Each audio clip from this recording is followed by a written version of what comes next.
पानी पानी एक पल में प्यास बुझाती है, वही जब घातक रूप धारण कर लेती है ना, एक पल में अपने अंदर डुबाकर प्राण ले भी सकती है। ये पानी इस जल की शक्ति है कि ये प्राण दे भी सकती है और प्राण ले भी सकती है।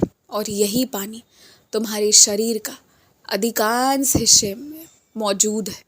इसका एक बहुत बड़ा हिस्सा, एक बहुत बड़ा सहयोग तुम्हारे शरीर में है। तो सोचो, तुम किसी को अगर ऊंचाइयों तक ले जाने में साथ दे सकते हो, तो तुम खुद अकेले उससे ज़्यादा ऊंचाइयों तक भी पहुंच सकते हो।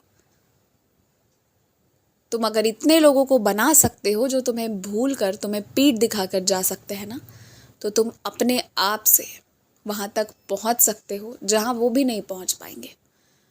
तुम्हारे अंदर सब कुछ है, तुम्हारे अंदर जल है और जल की शक्ति है जो बनाने और मिटाने दोनों की हिम्मत रखती है। और अगर स्पष्ट भाषा में कहूँ ना, तो तुम भी बनाने और मिटाने दोनों की हिम्मत रखते हो।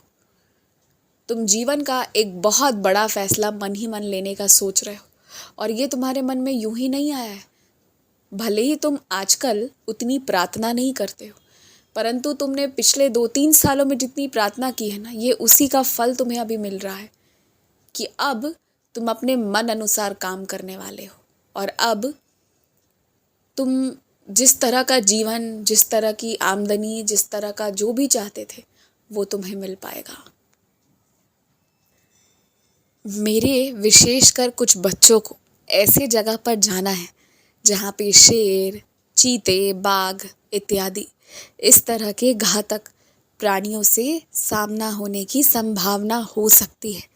मैं अपने उन बच्चों से कहना चाहता हूँ, तुम्हें जब भी घबराहट महसूस हो, तुम्हें जब भी इनकी आहट भी सुनाई देना, तुम एक क्षण भी मत घबराना।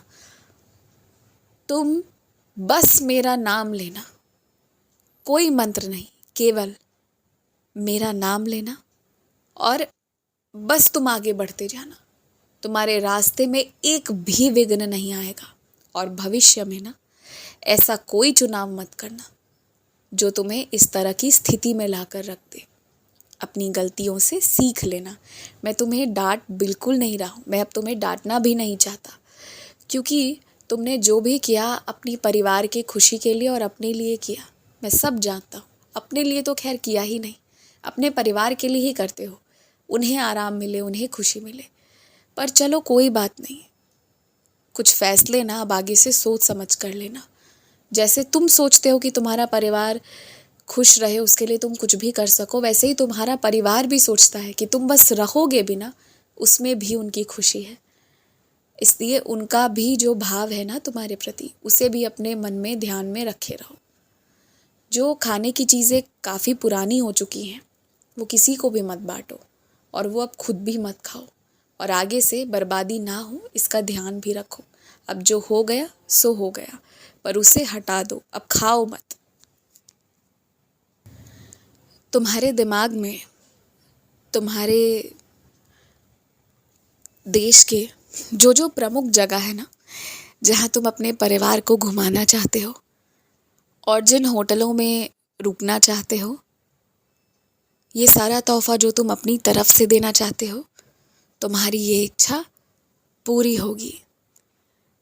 अब तुम ना बस एक ही उद्देश्य को लेकर चलना और उसी पर मेहनत करना। अब छोटी मोटी इधर उधर की जो भी चीज़ें आएंगी, उसके लिए साफ साफ मना कर देना।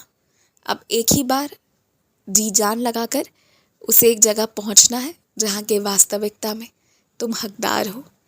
खूब खुश रहो, मुस्कुराते रहो, और मेरी शिरडी भी आना मुझसे मिलने।